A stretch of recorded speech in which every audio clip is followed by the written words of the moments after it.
Hello students, ਤੁਸੀਂ ਸਾਰਿਆਂ ਨੇ ਬਹੁਤ ਬਹੁਤ ਧੰਨਵਾਦ ਕਿ ਤੁਸੀਂ ਮੇਰੀ ਪਹਿਲੀ ਵੀਡੀਓ ਨੂੰ ਦੇਖਿਆ ਤੇ ਫਿਰ ਉਹਨੂੰ ਅੱਛਾ ਵੀ ਮੰਨਿਆ ਆ।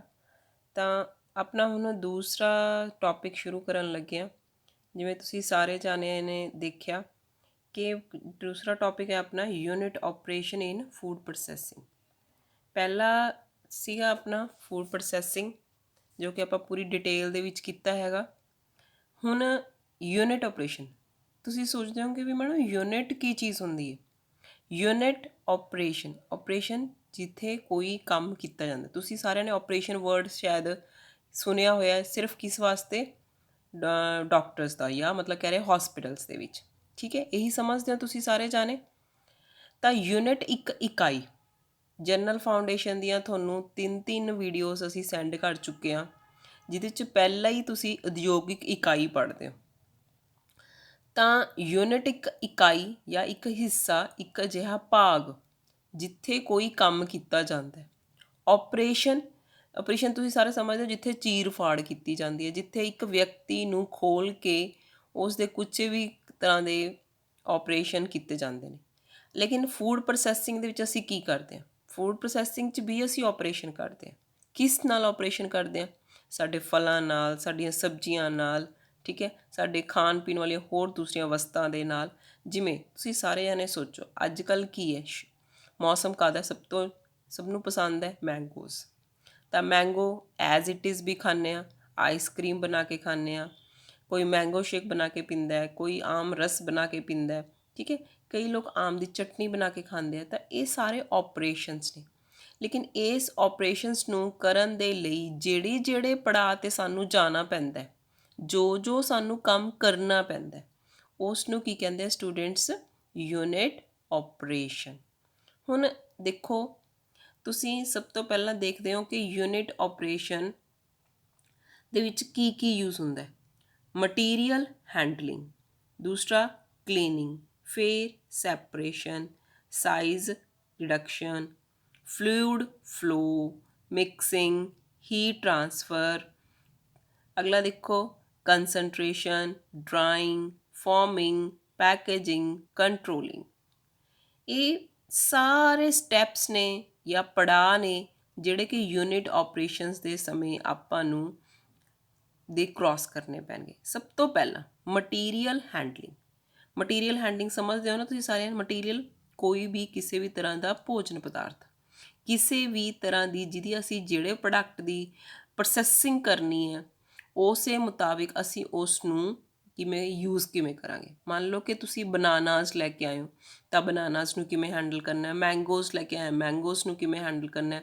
ਅਨੀਅਨਸ ਹੈ ਤਾਂ ਅਨੀਅਨ ਦੀ ਹੈਂਡਲਿੰਗ ਕੁਛ ਹੋਰ ਤਰੀਕੇ ਨਾਲ ਹੋਏਗੀ।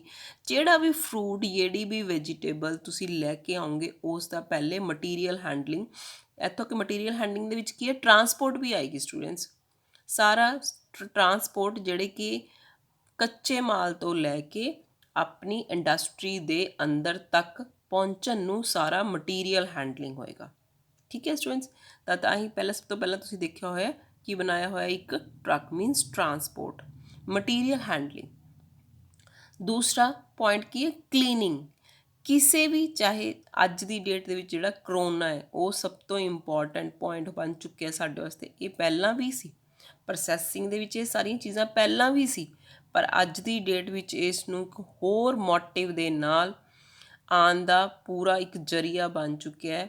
ਕੋਸ਼ਿਸ਼ ਹੈ ਕਿ ਜੇ ਤੁਸੀਂ ਥੋੜ੍ਹਾ ਜਿਹਾ ਟੱਚ ਹੋਵੋ ਦੂਸਰੀ ਦੁਨੀਆ ਦੇ ਨਾਲ, ਤਾਂ ਪਤਾ ਲੱਗੂਗਾ ਕਿ ਅੱਜ ਦੀ ਡੇਟ ਵਿੱਚ ਜਿਹੜਾ ਫੈਸੇ ਹੈ ਜਾਂ ਫਸਾਇਆ ਹੈ, ਉਹਨੂੰ ਕਿੰਨੀਆਂ ਇੰਪੋਰਟੈਂਟ ਇੰਸਟਰਕਸ਼ਨਸ ਹੋ ਰਹੀਆਂ ਨੇ ਕਿ ਖਾਣ ਪੀਣ ਵਾਲੀਆਂ ਚੀਜ਼ਾਂ ਨੂੰ ਕਿਸ ਤਰ੍ਹਾਂ ਮਟੀਰੀਅਲ ਹੈਂਡਲਿੰਗ ਕਰਨੀ ਹੈ। ਕਲੀਨਿੰਗ 'ਤੇ ਬਹੁਤ ਵਿਸ਼ੇਸ਼ ਧਿਆਨ ਦਿੱਤਾ ਜਾ ਰਿਹਾ ਸਟੂਡੈਂਟਸ। ਫਿਰ ਹੈਗਾ ਸੈਪਰੇਟਿੰਗ ਦਾ ਮਤਲਬ ਹੁੰਦਾ ਵੱਖ ਕਰਨਾ। ਜਿਵੇਂ ਤੁਸੀਂ ਸਾਰਿਆਂ ਨੂੰ ਪਤਾ ਹੈ, ਅੱਜ ਕੱਲ੍ਹ ਤੁਹਾਡੇ ਘਰਾਂ ਦੇ ਵਿੱਚ ਵੀ ਪੇਰੈਂਟਸ ਇਕੱਠੇ ਪਿਆਜ਼ ਲੈ ਰਹੇ ਆ, ਵੱਡੀ ਵਾਲੀ ਬੋਰੀ ਆ ਰਹੀ ਹੈ, ਤਾਂ ਸਭ ਤੋਂ ਪਹਿਲਾਂ ਬੋਰੀ ਕਿੱਥੇ ਆਈ? ਤੁਹਾਡੇ ਘਰ ਦੇ ਵਿਹੜੇ 'ਚ। ਫਿਰ ਉਸ ਤੋਂ ਬਾਅਦ ਉਸ ਨੂੰ ਕੀ ਕੀਤਾ ਗਿਆ? ਓਪਨ ਕੀਤਾ ਗਿਆ। ਓਪਨ ਕਰਕੇ ਫਿਰ ਜਿੰਨੇ ਸਾਈਜ਼ਸ ਦੇ ਅਨੀਅਨਸ ਹੈ, ਉਹਨਾਂ ਨੂੰ ਸਾਰਿਆਂ ਨੂੰ ਸੈਪਰੇਟ ਕੀਤਾ ਗਿਆ। ਫਿਰ ਸੈਪਰੇਟ ਕਰਨ ਦਾ ਮਤਲਬ ਟਾਰਗੇਟ ਕੀ ਹੈ? कि शायद कुछ खराब है, कुछ बहुत अच्छे हैं, कुछ छोटे हैं, कुछ किस, तो ਉਹਨਾਂ ਦੀ ਕੀ ਹੋਗੀ separation. Size reduction, size reduction ਦਾ ਮਤਲਬ ਕੀ ਹੈ ਸਟੂਡੈਂਟ, ਜਿਹੜਾ ਮਟੀਰੀਅਲ ਅਸੀਂ ਲਿਆ ਹੈਗਾ ਉਸ ਦੀ ਜੋ ਪੋਜੀਸ਼ਨ ਅਸੀਂ ਆਪਰੇਸ਼ਨ ਦੇ ਲਈ ਲੈਣੀ ਹੈ ਜਾਂ ਇੱਕ ਅਗਲੇ ਪੜਾਅ ਦੇ ਲਈ ਲੈਣੀ, ਉਸ ਨੂੰ ਅਸੀਂ ਰਿਡਕਟ ਕਰਨੀ। ਮੰਨ ਲਓ ਕਿ ਜੇ ਤੁਸੀਂ ਮੈਂਗੋਜ਼ ਲੈ ਕੇ ਆਏ ਹੋ ਤਾਂ ਸਾਰੇ ਮੈਂਗੋਜ਼ ਪਹਿਲੇ ਵਾਸ਼ ਹੋਣਗੇ, ਫਿਰ ਉਹਨਾਂ ਨੂੰ ਅਲੱਗ-ਅਲੱਗ ਕੀਤਾ ਜਾਏਗਾ, ਫਿਰ ਉਹਨਾਂ ਦੀ ਸਾਈਜ਼ ਰਿਡਕਸ਼ਨ ਦੇ ਮੁਤਾਬਿਕ ਉਹਨਾਂ ਨੂੰ ਸੈੱਟ ਕੀਤਾ ਜਾਏਗਾ। ਠੀਕ ਹੈ, ਸਾਈਜ਼ ਮਤਲਬ ਜਿਹੜਾ ਉਹਨਾਂ ਨੂੰ ਚੌਪ ਕਰਨ ਤੋਂ ਬਾਅਦ ਉਹਨਾਂ ਦਾ ਸਾਈਜ਼, ਗੁਠਲੀ ਅਲੱਗ ਹੋ ਗਈ ਤਾਂ ਜਿਹੜੇ ਬਨਾਨਾਸ ਹੈ ਛਿਲਕਾ ਅਲੱਗ ਹੋ ਗਿਆ, ਬਹੁਤ ਸਾਰੀਆਂ ਜਿੰਨੇ ਫਰੂਟਸ ਨੇ ਵੈਜੀਟੇਬਲਸ ਨੇ ਉਹਨਾਂ ਦੀ ਸਾਈਜ਼ ਰਿਡਕਸ਼ਨ, ਜਿੰਨੀ ਉਹ ਮਟੀਰੀਅਲ ਹੈਂਡਲਿੰਗ ਸੀ ਤਾਂ ਉਸ ਤੋਂ ਬਾਅਦ ਇੱਕ ਹੋਰ ਪ੍ਰੋਡਕਟ ਸਾਡੇ ਕੋਲੇ ਸੈਪਰੇਟ ਤਿਆਰ ਹੋ ਗਿਆ। ਫਿਰ ਹੈਗਾ fluid flow. Fluid flow students ਮੈਂ ਸਾਰੇ ਟੌਪਿਕ ਔਰ ਜਸਟ ਥਰੂ ਆਊਟ ਕਰ ਰਹੀ ਹਾਂ ਤੁਹਾਨੂੰ, ਅੱਗੇ ਆਪਾਂ ਪੂਰਾ ਪੜ੍ਹਦੇ ਹਾਂ ਕਿ ਯੂਨਿਟ ਆਪਰੇਸ਼ਨ ਹੁੰਦਾ ਕੀ ਹੈ। ਫਲੂਇਡ ਫਲੋ, ਜਦੋਂ ਸਾਰੇ ਪ੍ਰੋਡਕਟ ਨੂੰ ਇੱਕ ਫਲੂਇਡ ਫਾਰਮ ਦੇ ਵਿੱਚ ਅਸੀਂ ਰੈਡੀ ਕਰਨਾ ਹੈਗਾ ਤਾਂ ਸਟੂਡੈਂਟਸ ਉਹ ਤੁਹਾਡਾ ਤਿਆਰ ਹੋਵੇਗਾ। ਜਿਵੇਂ ਕਿ ਮੈਂ ਤੁਹਾਨੂੰ ਇੱਕ ਦੇਖੋ ਇਹ ਚਰਨਰ ਵੀ ਦਿਖਾਇਆ ਗਿਆ ਹੈਗਾ ਜਿਹੜਾ ਕਿ ਤੁਹਾਡੇ ਸਾਹਮਣੇ ਹੈਗਾ। ਠੀਕ ਹੈ, ਇਹ ਚਰਨਰ। ਤਾਂ ਇਸ ਤੋਂ ਬਾਅਦ ਅੱਗੇ ਦੇਖੋ students, heat transfer. Heat transfer ਆਪਾਂ ਅੱਗੇ ਪੜ੍ਹਦੇ ਹਾਂ, ਕੰਸਨਟ੍ਰੇਸ਼ਨ, ਇਹ ਸਾਰੇ ਸਟੈਪਸ ਆਪਾਂ ਅੱਗੇ ਪੜ੍ਹਦੇ ਹਾਂ। ਤਾਂ ਪਹਿਲਾਂ ਮੈਂ ਤੁਹਾਨੂੰ ਯੂਨਿਟ ਆਪਰੇਸ਼ਨ ਦੇ ਸਟੈਪਸ ਦੱਸੇ ਹੈ ਜਿਹੜੇ ਕਿ ਇਹ ਲਿਖੇ ਅਨੁਸਾਰ ਹੈ। ਇੱਕ ਵਾਰੀ ਪੰਜਾਬੀ ਅਨੁਵਾਦ ਵੀ ਲਿਖ ਲਓ students. Material handling, cleaning, separating, size reduction, size reduction, fluid flow, mixing, heat transfer, concentration, drying, forming, packaging, controlling। ਚਲੋ ਅਗਲਾ ਜਿਹੜੀ ਮੈंने ਸਲਾਈਡ ਬਣਾਈ ਹੈ ਸਟੂਡੈਂਟਸ, ਇਹ ਸਿਰਫ ਇੱਕ ਸਿਲੇਬਸ ਦਿਖਾਇਆ ਗਿਆ ਤੁਹਾਨੂੰ, ਜਿਹੜਾ ਕਿ ਆਪਾਂ ਉੱਪਰਲਾ ਦੇਖੋ ਟੌਪਿਕ ਕਰ ਚੁੱਕੇ ਹੈਗੇ ਆ। ਸੈਕਿੰਡ ਟੌਪਿਕ ਆਪਾਂ ਸ਼ੁਰੂ ਕਰ ਲਿਆ ਹੈਗਾ। ਮੈਂ ਲਾਸਟ ਵੀਡੀਓ ਦੇ ਵਿੱਚ ਤੁਹਾਨੂੰ ਦਿਖਾਉਣਾ ਭੁੱਲ ਗਈ, ਇਸ ਵਾਰੀ ਮੈਂ ਤਾਂ ਹੀ ਦਿਖਾਇਆ। ਦੇਖੋ ਤੁਹਾਡਾ ਪਹਿਲਾ ਸਬਜੈਕਟ ਫੂਡ ਪ੍ਰੀਜ਼ਰਵੇਸ਼ਨ ਹੈ, ਫੂਡ ਟ੍ਰੇਡ ਹੈ ਤੁਹਾਡੀ। ਠੀਕ ਹੈ, ਫੂਡ ਪ੍ਰੋਸੈਸਿੰਗ ਤੁਹਾਡਾ ਸਬਜੈਕਟ ਹੈ, ਉਹਦੇ ਵਿੱਚ ਇਹ ਥਿਊਰੀ ਹੈ। ਜਿਹੜਾ ਤੁਹਾਡਾ PSP ਦਾ ਸਿਲੇਬਸ ਹੈ ਉਸ ਨੂੰ ਇੱਕ ਸਲਾਈਡ ਦੇ ਤੌਰ 'ਤੇ ਤੁਹਾਡੇ ਕੋਲੇ ਰੂਬਰੂ ਕੀਤਾ ਤਾਂ ਕਿ ਤੁਹਾਨੂੰ ਸਮਝ ਆਵੇ ਕਿ ਤੁਸੀਂ ਇੱਕ ਟੌਪਿਕ ਕਰ ਲਿਆ, ਦੂਜੇ ਟੌਪਿਕ ਦੇ ਵਿੱਚ ਲਈ ਤਿਆਰ ਕਰੇ ਜਾ ਰਹੇ ਹੋ। ਤਾਂ ਤੀਸਰੀ ਸਲਾਈਡ ਦੇ ਵਿੱਚ ਜਿਹੜੀ ਆਪਾਂ ਆ ਗਏ ਹਾਂ ਸਟੂਡੈਂਟਸ, ਦੇਖੋ same unit operation. Unit operation ਹੁੰਦਾ ਕੀ ਹੈ? Unit operation involve a physical change or chemical transformation such as separation, crystallization, evaporation, filtration, polymerization, isomerization and other reactions। Punjabi 'ਚ ਵੀ ਮੈंने ਨੀਚੇ ਲਿਖਿਆ ਹੈਗਾ ਜਿਹੜਾ ਮੈਂ ਤੁਹਾਨੂੰ ਚਾਹੁੰਦੀ ਸੀ ਔਰ ਤੁਸੀਂ ਵੀ ਚਾਹੁੰਦੇ ਸੀ, ਠੀਕ ਹੈ, ਕਿ ਲਿਖਿਆ ਜਾਵੇ। ਪਰ ਇਸ ਨੂੰ ਸਮਝੋ ਪਲੀਜ਼। ਪਹਿਲਾਂ ਮੈਂ ਪੰਜਾਬੀ 'ਚ ਲਿਖ ਜ਼ਰੂਰ ਦਿੱਤਾ। ਇਕਾਈ ਜਿੱਥੇ ਆਪਾਂ ਕੰਮ ਕਰ ਰਹੇ ਹਾਂ, ਕੰਮ ਵਿੱਚ ਰਸਾਇਣਿਕ ਤਬਦੀਲੀਆਂ ਜਾਂ ਰਸਾਇਣਿਕ ਤਬਦੀਲੀਆਂ ਵਿੱਚ ਸ਼ਾਮਿਲ ਹੋਣ ਵਾਲੀਆਂ ਟਾਈਪਸ।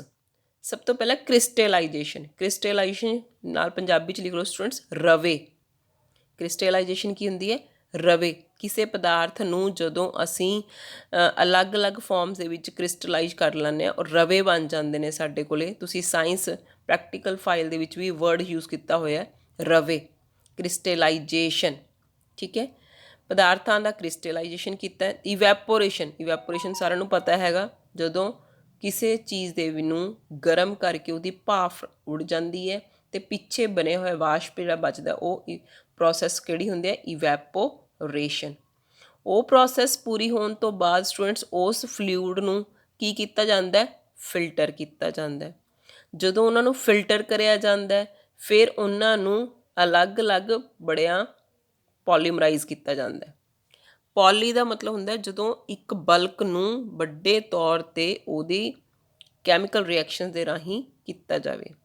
ਫਿਰ ਉਸ ਤੋਂ ਆਈਸੋਮਰਾਈਜ਼ੇਸ਼ਨ, ਜਿਹੜਾ ਸਟੂਡੈਂਟਸ ਫਲੂਇਡ ਇਕੱਠਾ ਹੋ ਗਿਆ, ਠੀਕ ਹੈ, ਫਿਰ ਉਸ ਦੇ ਵਿੱਚ ਜਿੰਨੀਆਂ ਚੀਜ਼ਾਂ ਸੇਮ ਹੈ ਉਹਨਾਂ ਨੂੰ ਆਈਸੋਮਰ ਵਿੱਚ ਇਕੱਠਾ ਕਰਕੇ ਦੇ ਹਿਸਾਬ ਨਾਲ ਉਹਨੂੰ ਕੀ ਕਰਾਇਆ ਜਾਂਦਾ? ਰਿਐਕਸ਼ਨ ਕਰਾਇਆ ਜਾਂਦਾ, ਜਿਹੜੀ ਕਿ ਇਹ ਯੂਨਿਟ ਆਪਰੇਸ਼ਨ ਦੀ ਤੁਹਾਡੇ ਕੋਲੇ ਇੱਕ ਡੈਫੀਨੇਸ਼ਨ ਬਣ ਗਈ ਹੈ।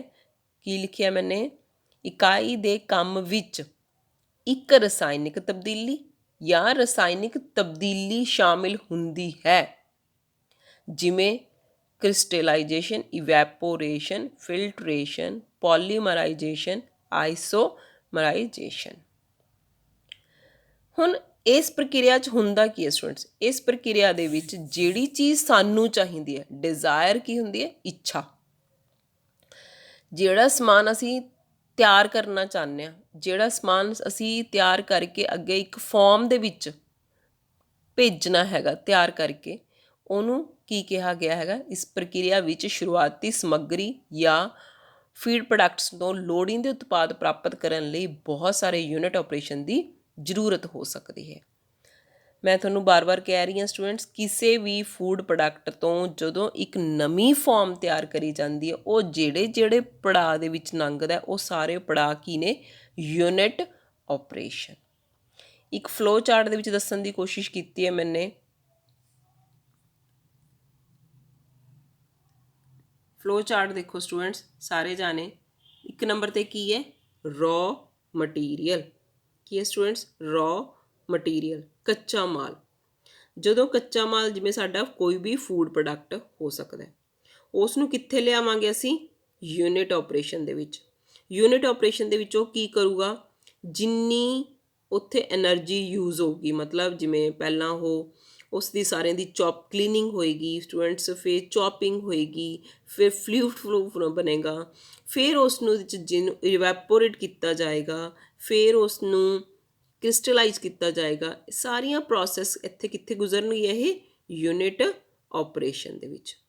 ਯੂਨਿਟ ਆਪਰੇਸ਼ਨ ਦੇ ਵਿੱਚ ਜਦੋਂ ਕ੍ਰਾਸ ਕਰਨਗੀਆਂ ਸਟੂਡੈਂਟਸ, ਤਾਂ ਆਪਣੇ ਕੋਲੇ ਜਿੰਨਾ ਮਟੀਰੀਅਲ ਰੈਡੀ ਹੋਊਗਾ ਉਹ ਅਲੱਗ ਹੋ ਜਾਊਗਾ, ਔਰ ਜਿਹੜਾ ਪਿੱਛੇ ਬਚੂਗਾ ਉਹ ਸਮਾਨ ਅਲੱਗ ਹੋ ਜਾਊਗਾ। ਤਾਂ ਪ੍ਰੀਵੀਅਸ ਯੂਨਿਟ ਆਪਰੇਸ਼ਨ, ਪਿੱਛੇ ਵਾਲਾ ਅੱਗੇ ਭਾਗ ਚਲਾ ਜਾਊਗਾ।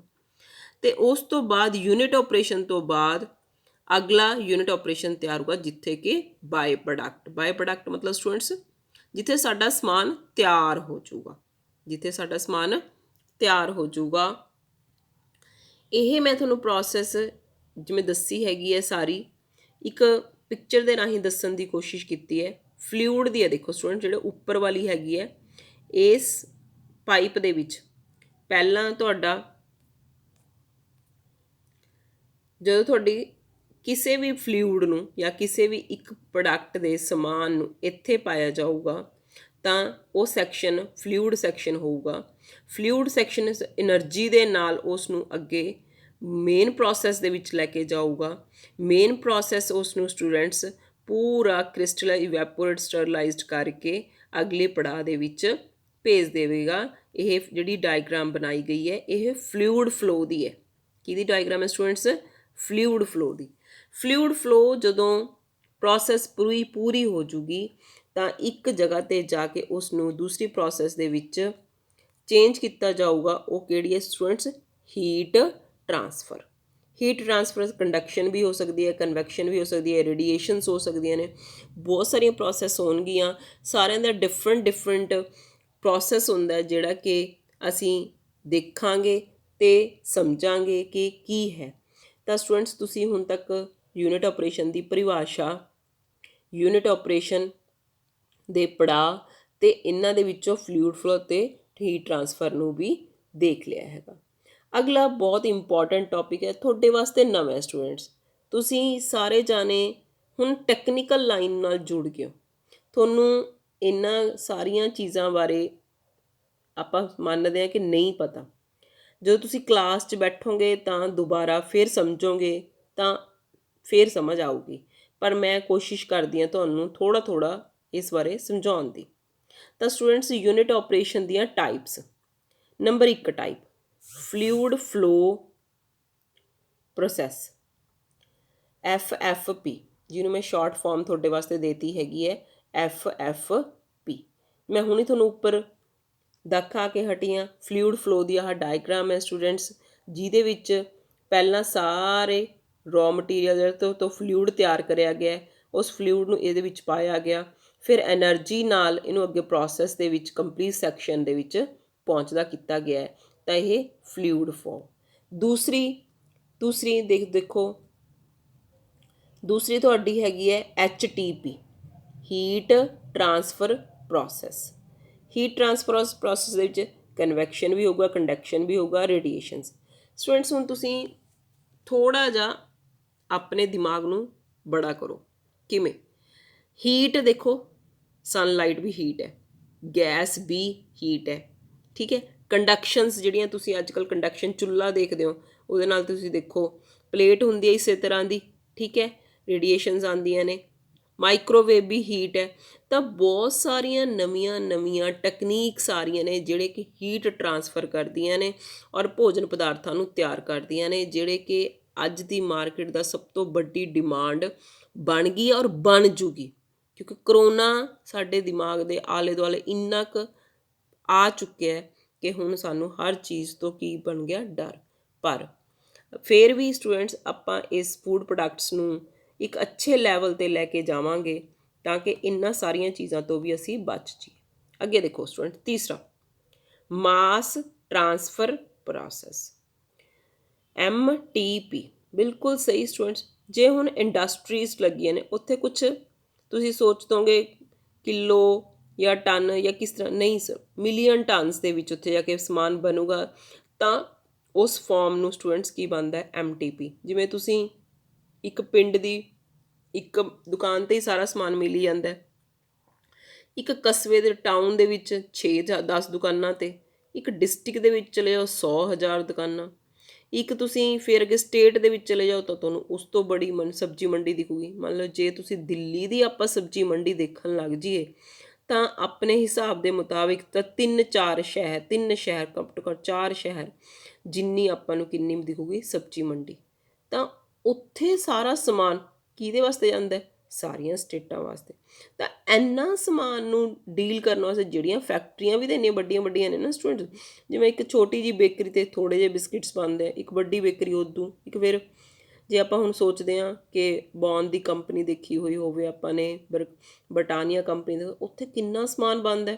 ਤਾਂ ਉਹ ਕੀ ਹੈ ਸਟੂਡੈਂਟਸ, ਮਾਸ transfer process, MTP।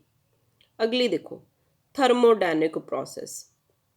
ਥਰਮੋਡਾਇਨਿਕ process students ਜਿਹੜੀ ਕਿ ਤੁਸੀਂ ਥਰਮਲ ਪ੍ਰੋਸੈਸ ਪੜ੍ਹ ਰਹੇ ਹੈਗੇ ਹੋ, ਤੁਸੀਂ ਸਾਰਿਆਂ ਨੇ ਥਰਮਲ ਪ੍ਰੋਸੈਸ ਮੈਂ ਲਾਸਟ ਵੀਡੀਓ ਦੇ ਵਿੱਚ ਬਹੁਤ ਚੰਗੀ ਤਰ੍ਹਾਂ ਕਰਾ ਚੁੱਕੀ ਹਾਂ। ਇੱਕ ਵਾਰ ਤੁਸੀਂ ਉੱਥੇ ਦੇਖਿਓ, ਨਹੀਂ ਪਤਾ ਲੱਗੂਗਾ ਤਾਂ ਮੈਨੂੰ ਕਮੈਂਟ ਬਾਕਸ ਦੇ ਵਿੱਚ ਪਾਓ ਤਾਂ ਮੈਂ ਤੁਹਾਨੂੰ ਦੁਬਾਰਾ ਫੇਰ ਕਰਾ ਦੂੰਗੀ। ਪਰ ਮੇਰਾ ਟਾਰਗੇਟ ਇਹ ਹੈ ਕਿ ਸਟੂਡੈਂਟਸ ਤੁਸੀਂ ਖੁਦ ਵੀ ਥੋੜ੍ਹਾ ਸਟੱਡੀ ਕਰੋ, ਘਰੇ ਬੈਠੇ ਹੋ ਤੁਹਾਨੂੰ ਲੱਗੇ ਕਿ ਆਪਾਂ ਵੀ ਇਹ ਟੌਪਿਕਸ ਨੂੰ ਪੜ੍ਹੀਏ। ਅਗਲਾ ਦੇਖੋ ਮਕੈਨੀਕਲ ਪ੍ਰੋਸੈਸ, MP। ਬਿਲਕੁਲ ਸਟੂਡੈਂਟਸ, ਜਾਂਤਰਿਕ ਵਿਧੀ ਬਹੁਤ ਤਰੀਕੇ ਨਾਲ ਮੈਂ ਤੁਹਾਨੂੰ ਪਹਿਲੀ ਪ੍ਰੋਸੈਸ ਕਰਾ ਚੁੱਕੀ ਹਾਂ। ਤਾਂ ਇਹ ਕੀ ਹੈ, ਮਕੈਨੀਕਲ। ਫਿਰ ਵੀ ਮੈंने ਇਹਨਾਂ ਸਾਰੀਆਂ ਨੂੰ ਇੱਕ ਲਾਈਨ ਦੇ ਵਿੱਚ ਲਿਖਣ ਦੀ ਕੋਸ਼ਿਸ਼ ਕੀਤੀ ਹੈ ਸਟੂਡੈਂਟਸ, ਤੁਸੀਂ ਵੀ ਲਿਖ ਸਕਦੇ ਹੋ। ਤਾਂ FFP ਨੂੰ ਲਿਖੋ ਸਾਰੇ ਜਾਣੇ। FFP ਵਿੱਚ ਹਰ ਇੱਕ ਫਲੂਇਡ ਨੂੰ ਟਰਾਂਸਪੋਰਟ ਕਰਕੇ ਅਤੇ ਫਿਲਟਰ ਕਰਕੇ ਇੱਕ ਸੋਲਿਡ ਫਾਰਮ ਦੇ ਵਿੱਚ ਫਲੂਇਡਾਈਜੇਸ਼ਨ ਕੀਤਾ ਜਾ ਸਕਦਾ ਹੈ ਜਾਂ ਕੀਤਾ ਜਾਂਦਾ ਹੈ, ਠੀਕ ਹੈ ਸਟੂਡੈਂਟਸ। ਅਗਲੀ ਲਿਖੋ HTP ਵਿੱਚ ਕੀ ਹੈ, ਹੀਟ ਟਰਾਂਸਫਰ ਪ੍ਰੋਸੈਸ ਵਿੱਚ ਭੋਜਨ ਪਦਾਰਥ ਨੂੰ ਇਵੈਪੋਰੇਸ਼ਨ ਪ੍ਰਕਿਰਿਆ ਅਤੇ ਹੀਟ ਐਕਸਚੇਂਜ ਪ੍ਰਕਿਰਿਆ ਰਾਹੀਂ ਤਿਆਰ ਕੀਤਾ ਜਾਂਦਾ ਹੈ। ਲਿਖ ਲਿਆ ਸਟੂਡੈਂਟਸ ਪੰਜਾਬੀ ਇਨਵਰਜਨ, ਚਲੋ ਗੁੱਡ। ਅਗਲਾ ਲਿਖੋ, ਜਿਸ ਬੱਚੇ ਦਾ ਰਹਿ ਗਿਆ ਉਸ ਨੂੰ ਪੌਜ਼ ਕਰਕੇ ਦੁਬਾਰਾ ਲਿਖ ਲਓ ਪਲੀਜ਼। ਅਗਲਾ ਲਿਖੋ FFP ਦੇ ਵਿੱਚ ਦੇਖੋ ਸਟੂਡੈਂਟਸ ਕੀ ਹੈਗਾ, ਇਹਨਾਂ ਭੋਜਨ ਪਦਾਰਥਾਂ ਦੇ ਵਿੱਚ ਅਬਜ਼ੋਰਪਸ਼ਨ ਮੀਨਸ ਸੋਖਣ ਪ੍ਰਕਿਰਿਆ, ਡਿਸਟੀਲੇਸ਼ਨ ਮੀਨਸ ਕਸ਼ੀਦਨ ਕਿਰਿਆ, ਐਕਸਟ੍ਰੈਕਸ਼ਨ ਮੀਨਸ ਕਿਸੇ ਚੀਜ਼ ਨੂੰ ਆਪਾਂ ਨੇ ਬਾਹਰ ਉਸ ਨੂੰ ਕੱਢ ਲੈਣਾ, ਠੀਕ ਹੈ ਸਟੂਡੈਂਟਸ, ਐਕਸਟ੍ਰੈਕਸ਼ਨ। ਅਤੇ ਡਰਾਇੰਗ ਪ੍ਰੋਸੈਸ ਦੁਬਾਰਾ ਮੀਨਸ ਸੁਕਾਉਣਾ ਪ੍ਰਕਿਰਿਆ ਦੁਬਾਰਾ ਕਰਕੇ ਇਹ ਪ੍ਰਕਿਰਿਆ ਪੂਰੀ ਹੁੰਦੀ ਹੈ। ਅਗਲੇ ਦੇਖੋ TP ਮੈਂ ਬਾਰ ਕਹੀ ਜਾ ਰਹੀ ਹਾਂ ਸਟੂਡੈਂਟਸ, ਥਰਮਲ। ਇਸ ਦੀਆਂ ਪ੍ਰੋਸੈਸ ਦੇ ਵਿੱਚ ਕੀ ਕਰਦਾ, ਲਿਕੁਇਫਿਕੇਸ਼ਨ ਐਂਡ ਰੈਫਰੀਜਰੇਸ਼ਨ। ਜਿੰਨੇ ਭੋਜਨ ਪਦਾਰਥ ਨੂੰ ਇੱਕ ਖਾਸ ਕਿਸਮ ਦੀਆਂ ਪਾਈਪਸ ਦੇ ਵਿੱਚ ਦੀ ਗੁਜ਼ਾਰਿਆ ਜਾਂਦਾ ਹੈ ਅਤੇ ਫਿਰ ਠੰਡਾ ਕੀਤਾ ਜਾਂਦਾ ਹੈ। ਯਾਦ ਕਰੋ ਮੈਂ ਤੁਹਾਨੂੰ ਪਾਸਚਰਾਈਜੇਸ਼ਨ ਪ੍ਰਕਿਰਿਆ ਪੜ੍ਹਾਈ ਹੈ, ਜਿਹੜੀ ਕਿ ਤੁਸੀਂ ਬਹੁਤ ਚੰਗੀ ਤਰ੍ਹਾਂ ਜਾਣਦੇ ਵੀ ਹੋ ਅਤੇ ਸਮਝਦੇ ਵੀ ਹੋ ਅਤੇ ਤੁਹਾਨੂੰ ਪਤਾ ਵੀ ਹੋਣਾ ਚਾਹੀਦਾ ਹੈ। ਮੈਂ ਤੁਹਾਨੂੰ ਕਿਊਜ਼ ਵੀ ਪਾ ਚੁੱਕੀ ਹਾਂ, ਉਹਦੇ ਵਿੱਚ ਵੀ ਮੈंने ਇਹ ਕੁਐਸਚਨ ਪਾਇਆ ਤਾਂ ਤੁਸੀਂ ਸਬਮਿਟ ਨਹੀਂ ਕੀਤਾ ਸਟੂਡੈਂਟਸ, ਦੇਖੋ ਹਜੇ ਤੱਕ। ਕਿਊਜ਼ ਇਸੇ ਕਰਕੇ ਪਾਇਆ ਜਾਂਦਾ ਹੈ ਕਿ ਬੱਚਿਆਂ ਨੂੰ ਛੋਟੀਆਂ ਛੋਟੀਆਂ ਗੱਲਾਂ ਦੱਸੀਆਂ ਜਾਂਦੀਆਂ ਨੇ, ਉਹ ਪਤਾ ਹੋਣੀਆਂ ਚਾਹੀਦੀਆਂ ਨੇ। ਤਾਂ ਥਰਮਲ ਪ੍ਰੋਸੈਸ ਦੇ ਵਿੱਚ ਕੀ ਹੈ, ਲਿਕੁਇਫਾਈਜੇਸ਼ਨ ਅਤੇ ਰੈਫਰੀਜਰਾਈਜੇਸ਼ਨ। ਅਗਲਾ ਦੇਖੋ ਐਮਪੀ ਕੀ ਚੀਜ਼ ਹੈ, ਮਕੈਨੀਕਲ ਪ੍ਰੋਸੈਸ। ਮਕੈਨੀਕਲ ਪ੍ਰੋਸੈਸ ਦੇ ਵਿੱਚ ਕਿਸੇ ਵੀ ਤਰ੍ਹਾਂ ਦੇ ਸੋਲਿਡ ਨੂੰ ਪਹਿਲਾਂ ਕੀ ਕਰਾਂਗੇ, ਟਰਾਂਸਪੋਰਟ ਕਰਾਂਗੇ। ਮੀਨਸ ਉਸ ਮਿਕਸਚਰ ਨੂੰ ਅਸੀਂ ਕੀ ਕਰਾਂਗੇ, ਇੱਕ ਜਗ੍ਹਾ ਤੋਂ ਦੂਜੀ ਜਗ੍ਹਾ 'ਤੇ ਲੈ ਕੇ ਆਵਾਂਗੇ। ਫਿਰ ਸਟੂਡੈਂਟਸ ਉਹਨੂੰ ਕੀ ਕਰਾਂਗੇ, ਕ੍ਰਸ਼ ਕਰਾਂਗੇ। ਮੀਨਸ ਉਹਦਾ ਚੰਗੀ ਤਰ੍ਹਾਂ ਗੁੱਦੇ ਨੂੰ ਮਿਕਸ ਕਰਾਂਗੇ। ਫਿਰ ਉਹਦੇ ਵਿੱਚ ਕੀ ਕੀਤਾ ਜਾਊਗਾ ਸਰ, ਪਲਵਰਾਈਜੇਸ਼ਨ। ਪਲਵਰਾਈਜੇਸ਼ਨ ਕੀ ਚੀਜ਼ ਹੈ, ਜਿਹੜਾ ਉਹਦਾ ਪਲਪ ਹੈ ਉਸ ਨੂੰ ਪੂਰੀ ਚੰਗੀ ਤਰ੍ਹਾਂ ਬੁੱਕਸ ਉਹਦੇ ਵਿੱਚ ਮਿਕਸੀ ਦੇ ਵਿੱਚ, ਮਤਲਬ ਜਿਹੜੇ ਬੜੇ ਬੜੇ ਮਿਕਸਰਸ ਨੇ ਉਹਨਾਂ ਦੇ ਵਿੱਚ ਗੁਜ਼ਾਰਿਆ ਜਾਊਗਾ। ਫਿਰ ਉਸ ਨੂੰ ਸਕਰੀਨਿੰਗ ਕੀ ਕਹਿੰਦਾ ਸਟੂਡੈਂਟਸ, ਸਕਰੀਨਿੰਗ ਦਾ ਮਤਲਬ ਕੀ ਹੁੰਦਾ ਹੈ, ਜਦੋਂ ਆਪਾਂ ਛਾਨਣਾ। ਸਕਰੀਨਿੰਗ ਕਰਕੇ, ਕਿਉਂਕਿ ਕਿਸੇ ਵੀ ਤਰ੍ਹਾਂ ਦੀ ਜੇ ਫਿਰ ਵੀ ਕੋਈ ਬੀਜ ਜਾਂ ਕਿਸੇ ਹੋਰ ਤਰ੍ਹਾਂ ਦੀ ਕੋਈ ਪ੍ਰੋਡਕਟ ਉਹਦੇ ਨਾਲ ਆ ਗਿਆ ਹੋਵੇ ਤਾਂ ਸਕਰੀਨਿੰਗ ਉਸ ਨੂੰ ਪੂਰਾ ਹੋਰ ਕਲੀਅਰ ਕਰਦੇ। ਪਹਿਲਾਂ ਤਾਂ ਇਹ ਸਕਰੀਨਿੰਗ ਇਹ ਚੀਜ਼ ਵਾਸਤੇ ਪਹਿਲਾਂ ਹੋ ਹੀ ਨਹੀਂ ਸਕਦਾ ਵੀ ਇਸ ਵਿੱਚ ਕੁਛ ਬਚਿਆ, ਪਰ ਫਿਰ ਵੀ ਸਟੂਡੈਂਟਸ ਅੱਜ ਦੇ ਸਮੇਂ ਨੂੰ ਲੈ ਕੇ ਸਕਰੀਨਿੰਗ ਬਹੁਤ ਜ਼ਿਆਦਾ ਬੜੀ ਇੰਪੋਰਟੈਂਟ ਵਰਡ ਹੋ ਚੁੱਕਿਆ। ਤੁਸੀਂ ਵੀ ਸਾਰੇ ਜਾਣੇ ਸੁਣ ਰਹੇ ਹੋਵੋਗੇ, ਜੇ ਤੁਹਾਡੀਆਂ ਕਲਾਸਾਂ ਵੀ ਲੱਗਦੀਆਂ ਨੇ ਤਾਂ ਸਕੂਲ ਤੋਂ ਪਹੁੰਚਣ ਤੋਂ ਪਹਿਲਾਂ ਸਕੂਲ ਵਿੱਚ ਪਹੁੰਚ ਕੇ ਤੁਹਾਡੀ ਸਾਰਿਆਂ ਦੀ ਸਕਰੀਨਿੰਗ ਕੀਤੀ ਜਾਊਗੀ। ਠੀਕ ਹੈ ਸਟੂਡੈਂਟਸ। ਐਂਡ ਸੀਵਿੰਗ ਫਿਰ ਉਸ ਤੋਂ ਬਾਅਦ ਤੁਹਾਨੂੰ ਅੱਗੇ ਭੇਜਿਆ ਜਾਵੇਗਾ। ਤਾਂ ਇਹ ਟੌਪਿਕ ਜਿਹੜਾ ਸਟੂਡੈਂਟਸ ਸੀਗਾ ਟਾਈਪਸ ਆਫ ਯੂਨਿਟ ਆਪਰੇਸ਼ਨ, ਇਸ ਨੂੰ ਮੈਂ ਬੜਾ ਛੋਟਾ ਕਰਕੇ ਇਸੇ ਕਰਕੇ ਲਿਆ ਕਿ ਤੁਹਾਡੇ ਵਾਸਤੇ ਨਵੀਂ ਚੀਜ਼ ਹੈ। ਡਿਟੇਲ 'ਚ ਆਪਾਂ ਜਿੰਨਾ ਮਰਜ਼ੀ ਜਾ ਸਕਦੇ ਹਾਂ, ਪਰ ਜਿਸ ਹਿਸਾਬ ਨਾਲ ਤੁਹਾਡੇ +2 ਦੇ ਕੁਐਸਚਨਸ ਆਉਂਦੇ ਨੇ, ਸ਼ਾਰਟ ਫਾਰਮਸ ਆਉਂਦੀਆਂ ਨੇ, 1 ਲਾਈਨ ਕੁਐਸਚਨਸ ਆਉਂਦੇ ਨੇ, ਤਾਂ ਉਹਦੇ ਮੁਤਾਬਿਕ ਸਟੂਡੈਂਟਸ ਇਹ ਬਹੁਤ ਅੱਛਾ ਲਿਖਣ ਦੀ ਕੋਸ਼ਿਸ਼ ਕੀਤੀ ਹੈ ਮੈंने। ਤਾਂ ਤੀਸਰਾ ਟੌਪਿਕ ਸਟੂਡੈਂਟਸ ਦੇਖੋ, ਤੁਹਾਡੇ ਕੋਲੇ ਮੈਂ ਭੇਜ ਦਿੱਤਾ ਹੈ general principles of food processing. General principles of food processing. Principles ਕੀ ਹੁੰਦੇ ਨੇ ਸਟੂਡੈਂਟਸ, ਸਿਧਾਂਤ। ਪ੍ਰਿੰਸੀਪਲਸ ਕੀ ਹੁੰਦੇ ਨੇ ਸਟੂਡੈਂਟਸ, ਸਿਧਾਂਤ। ਸਟੂਡੈਂਟਸ ਜੇ ਤੁਸੀਂ ਮੇਰੇ ਨਾਲ ਚੱਲੋ, ਮੈਂ ਤੁਹਾਨੂੰ ਇੱਕ ਹੋਰ ਵੀਡੀਓ ਦੇ ਵਿੱਚ ਵੀ ਲੈ ਕੇ ਜਾ ਸਕਦੀ ਹਾਂ, ਪਰ ਇਹ ਵੀਡੀਓ ਮੈਨੂੰ ਹਜੇ ਇੱਥੇ ਹੀ ਰੋਕਣੀ ਪਵੇਗੀ। ਆਪਾਂ ਅਗਲਾ ਟੌਪਿਕ ਅਗਲੇ ਹਿੱਸੇ ਵਿੱਚ ਕਰਦੇ ਹਾਂ। ਠੀਕ ਹੈ ਜੀ, general principles of food processing. Thank you. ਅਗਲੀ ਵਾਰ ਫਿਰ ਮਿਲਦੇ ਹਾਂ, ਕੱਲ੍ਹ ਤਾਂ ਵਾਪਿਸ ਹੀ ਫਿਰ ਮਿਲਦੇ ਹਾਂ ਸਟੂਡੈਂਟਸ। ਇੰਨੀ ਲਈ ਬਹੁਤ ਹੀ ਤੁਹਾਡਾ ਧੰਨਵਾਦ। ਤੁਸੀਂ ਮੈਨੂੰ ਸੁਣਿਆ, ਮੈਨੂੰ ਜੁਆਇਨ ਕੀਤਾ ਅਤੇ ਅੱਗੇ ਵੀ ਤੁਸੀਂ ਮੈਨੂੰ ਇਹਦਾ ਸਾਥ ਦਿੰਦੇ ਰਹੋਗੇ। ਥੈਂਕ ਯੂ ਜੀ, ਧੰਨਵਾਦ।